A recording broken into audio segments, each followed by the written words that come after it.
మిత్రులకు నమస్కారం. మిత్రులారా, తన సొంత తల్లికి 2 పిల్లలను ప్రసాదించిన స్పిరిచువల్ ట్రూత్స్ శేషగిరి గారు ఇక్కడేదో విషయం తీసుకొచ్చి చెబుతున్నాడు. ఒక్కసారి వినండి. అయోధ్యకాండ 30వ సర్గా మరి 2వ శ్లోకంలో మనం చూస్తాము. ఇక్కడ చూడండి, మరి 3వ శ్లోకంలో చూడండి. ఇక్కడ తప్పకుండా చూద్దాం. చూపి రాముడు నీవు పురుష శరీరము గల స్త్రీవి ఏమంటుందండి? ఇక్కడ మీకు జూమ్ చేసి చూస్తాను చూడండి. రామ నీవు పురుష శరీరము గల స్త్రీవి. అబ్బా, అంత మాట అన్నారా? ఎవరన్నారండి? మేరీ గారు అని ఉంటారు, అంతేనా? అట్టి నిన్ను విదేహ దేశ రాజు మిథాలి దీశుడు అయిన నా తండ్రి ఏమనుకుని అల్లునిగా చేసుకొని ఉన్నాడో నాకు తెలియదు అని అంటుంది. ఆ మాటని సీతామాతే అందా? ఏమంటుందండి? రామ నీవు పురుష శరీరము గల స్త్రీవి. ఇక్కడ మీకు క్లియర్గా ఉంది చూడండి. ఇక్కడ నేను శ్లోకం దాని యొక్క తాత్పర్యం కూడా మీ ముందు పెట్టాను, దాని యొక్క ప్రతిపదార్థం కూడా మీ ముందు పెట్టాను చూడండి. నీవు పురుష శరీరము గల స్త్రీవి అంటే రాముని నపుంసకుడుగా అని సీత చెప్తుంది. ఓహో, సీతాదేవి శ్రీరామచంద్రుణ్ణి కొజ్జావాడు అంది. ఆయన గురించి సీతామాత అంది. కానీ మీ బైబిల్ దేవుడు తన గురించి తానే ఏం చెప్పుకున్నాడు? అది గుర్తుందా లేదా? యెహెజ్కేలు అధ్యాయం 23 చూడు. వాక్యము 1. మరియు యెహోవా వాక్కు నాకు ప్రత్యక్షమై ఈలాగు సెలవిచ్చెను. అదనమాట ప్రత్యేకించి చెప్పారు యెహెజ్కేలు గారు. ఏమని? ఈ మాటలు నాకు యెహోవా దేవుడు వాక్కు చెప్పింది అని.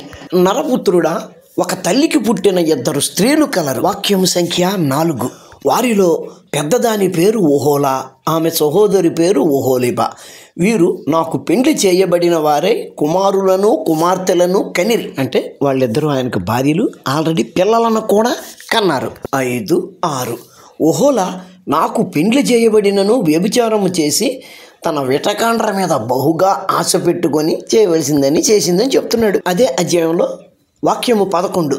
దాని చెల్లెలైన ఓహోలిబా దానిని చూచి కాముకత్వం మందు దానిని మించి అక్క చేసిన జారత్వముల కంటే మరీ ఎక్కువగా జారత్వం చేశాను. ఎరా శేషగిరి, అర్థమైందా? 2 అక్క చెల్లెళ్ళు ఉన్నారు. వాళ్ళిద్దరిని బైబిల్ దేవుడికి ఇచ్చి పెళ్లి చేశారు. 2 ఆయనతో సంసారం చేసి పిల్లల్ని కూడా కన్నారు. కానీ ఆ తర్వాత ఏమైంది? వాళ్ళిద్దరూ కూడా రోడ్డు మీద పడి కనిపించిన ప్రతి ఒక్కడితోటి జారత్వం చేశారు. ఇక్కడ ప్రశ్న ఏంటంటే, మొగుడు మగాడైతే ఏ ఆడది కూడా మెండడికేసి చూడదు. ఇక్కడ ఈ చిత్రం ఏంటంటే, ఇద్దరు భార్యలు కూడా ఆయనకి పిల్లలు కన్నారు. ఆ తర్వాతే పక్క చూపులు చూసి మెండ మొగుళ్ళను పట్టుకున్నారు. ఈ మాటలు ఎవరు చెబుతున్నారు? స్వయాన యెహోవా దేవుడే చెబుతున్నాడు. అయినా కానీ బైబిల్లో ఉన్నది ప్రతిదీ యెహోవా గారు రాసిందే కదా, ప్రత్యేకించి చెప్పక్కర్లేదు. కానీ మా పుస్తకాల్లో ఎవరు రాశారు? నీలాంటి నాలాంటి తుచ్చ మానవులు రాశారా? రాములు వారి గురించి సీతమ్మ వారు చెప్పారు, ఆయన నపుంసకుడు అని. మరి బైబిల్ దేవుడి సంగతి ఏంటి? నేను నపుంసకుడిని అయిపోయాను, నా భార్యలను సంతృప్తి పరచలేకపోతున్నాను, నాతో వాళ్ళు సంతృప్తి పొందలేకపోతున్నారు, ఊరి మీద పడి ఊళ్ళో ఉన్న వాళ్ళందరినీ వాళ్ళు చెక్ చేసుకుంటున్నారు అని బైబిల్ దేవుడు చెప్పాడు. ఇప్పుడు సీతమ్మ వారు సెకండ్ పార్టీ, డైరెక్ట్గా రాములు వారు కాదు. కానీ ఇక్కడ బైబిల్ దేవుడు స్వయాన చెప్పుకున్నాడు కాబట్టి ఆయన నపుంసకుడు అని ముందు అంగీకరించాలి. సీతమ్మ గారు చెప్పిన దాని మీద మనం తర్వాత చెక్ చేసుకుందాం. ఆయన్ని వదిలేద్దు, ఆయన కూడా చెక్ చేసుకుందాం. తర్వాత ఇంకోటి రోయ్, నేను యెహెజ్కేలు 23వ అధ్యాయంలో ఒక్క సెంటెన్స్ చెప్పలేదు. ఆ పైనుంచి ఈ కింద వరకు అచ్చట కొంత ఇచ్చట కొంత చెప్పాను. అంటే ముందుగా మనం ఒప్పుకోవాల్సింది ఏంటి? యెహోవా దేవుడు జాకో అని. ప్రజలారా, జాకో అంటే మీకేం చెప్పక్కర్లేదు కదా. అంటే వెనక నుంచి చదువుకోవడం కూడా మీకు వచ్చు కదా. అరే, సీతమ్మ వారి గురించి కూడా నేనేం వదిలేను. ఆవిడ శ్రీరామచంద్రమూర్తి గురించి ఏం చెప్పిందో ఒక్కసారి పరిశీలిద్దాం. ఇదిగోరా, నువ్వన్న అయోధ్యకాండ 30వ సర్గ. 30వ సర్గలో సీతమ్మ తల్లి శ్రీరామచంద్రుణ్ణి ఏదో అన్నావు కదా.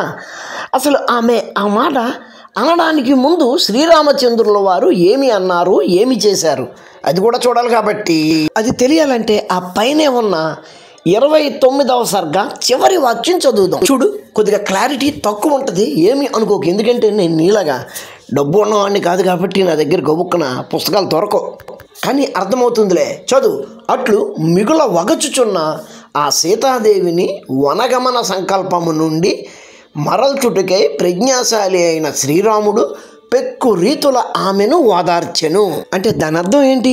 నీతో పాటు నేను అడవికి వస్తాను అని ఆవిడంటే, వద్దు నువ్వు అక్కడికి రావద్దు, అక్కడ ముళ్ళు గుచ్చుకుంటాయి, పాములు పులులు ఉంటాయి, ప్రమాదం, ఇలా రకరకాలు ఏవేవో చెప్పి ఉండొచ్చు. అవి ఏమిటి అన్నది నేను ఇక్కడ చదవను.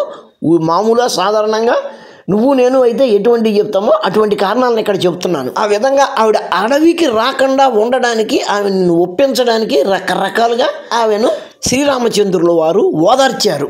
ఆయన అంతలా బతిమాలిన తర్వాత ఆవిడ చెబుతుంది, నువ్వు నాతో అడవికి రాకు అని ఆయన బతిమాలిన తరువాత సీతాదేవి అంటుంది, ఏమంటుంది? తనకెదురైన విషమ పరిస్థితికి సీతాదేవి కంపించిపోవుచున్నదే భర్తపై తనకు గల ప్రేమాతిరేకముల చేతను తన నాదుడే తనను ఇట్లు దూరముగా ఉంచునా అను కినుకతోను రఘువరుని గట్టిగా నిలదీశాను. అదేట్రా మొగుణ్ణి నపుంసకుడు అని దూషించే ముందు అతని మీద ప్రేమాతిరేకాలు ఉన్నాయి అంటుంది. సరే ఏమంటుందో చూద్దాం. ఓ రామ, నన్ను ఇచ్చటనే వీడి నీవు వనవాసమునకు వెళ్ళునట్లు మా తండ్రియు మిథిలాధిపతి అయిన జనక మహారాజునకు తెలిసినచో నా అల్లుడు ఆకారమున పురుషుడయ్యును స్వభావముచే స్త్రీ అని నిన్ను గుర్తి తలంచునేమో. అరే నపుంసక, అక్కడ సీతామాత ఏమంటుంది? నువ్వు నన్ను ఇక్కడ అయోధ్యలోనే వదిలేసి నువ్వు ఒక్కడివే అడవిలోకి వెళ్ళిపోతే నన్ను అడవిలో కాపాడే కెపాసిటీ లేని నపుంసకుడివి అని మా నాన్న అనుకుంటాడేమో అని అంటుంది ఇక్కడ. కానీ నువ్వు ఏం చెప్పావు? సీతామాత ఏమన్నదని చెప్పావు? నీవు పురుష శరీరము గల స్త్రీవి, అట్టి నిన్ను విదేహ దేశరాజు మిథాలి దీషుడు అయిన నా తండ్రి ఏమనుకుని అల్లునిగా చేసుకొని ఉన్నాడో నాకు తెలియదు అని అంటుంది. ఎరా లంబడి కొడక, ఆమె చెప్పిందేంటి, నువ్వు చదివిందేంట్రా? నువ్వు నన్ను ఊళ్ళో వదిలేసి అడవికి ఒక్కడివే వెళ్ళిపోతే కనుక నిన్ను నపుంసకుడు అని మా నాన్న అనుకుంటాడేమో అంటే, నీలాంటి నపుంసకుడికి ఇచ్చి నన్ను మా నాన్న ఎందుకు పెళ్లి చేశాడు అని తను అన్నది అని ఎందుకురా అబద్ధాలు ఆడతావు? అసలు అటువంటి పదజాలం కూడా సీతమ్మాత ఎందుకు వాడిందిరా? తన భర్తను వీడి ఒక్క క్షణం కూడా బ్రతకలేక ఆయనే తన లోకము, అడివైనా రాజ్యమైనా ఆయనతోటే ఉండాలి అన్న కోరికతో, అలా అంటే ఆయనకు పౌరుషం వచ్చి అయినా తనను తీసుకెడతాడు అన్న ఉద్దేశంతో ఆవిడ అన్న మేరమ్మనుకుంటాడరా అవకాశం వచ్చిన వెంటనే పరిశుద్ధాత్మతో పోవడానికి. ఒకవేళ సపోజ్ నువ్వన్నట్టుగానే సీతామాత రాముణ్ణి ఆ మాటే అన్నదనుకో, అది భార్యాభర్తల మధ్య ఉన్న రిలేషన్ బట్టి ఉంటుంది. మీ అయ్య ఎప్పుడు మీ అమ్మని రండా గిండా అని అనలేదా? ముంజా గంజా అనలేదా?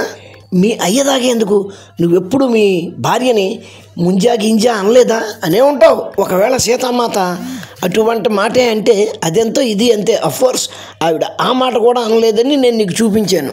మా గ్రంథంలో లేనిది ఉన్నట్టు చదివేవు, నేను మాత్రం నీ గ్రంథంలో ఉన్నదే చదువుతున్నాను.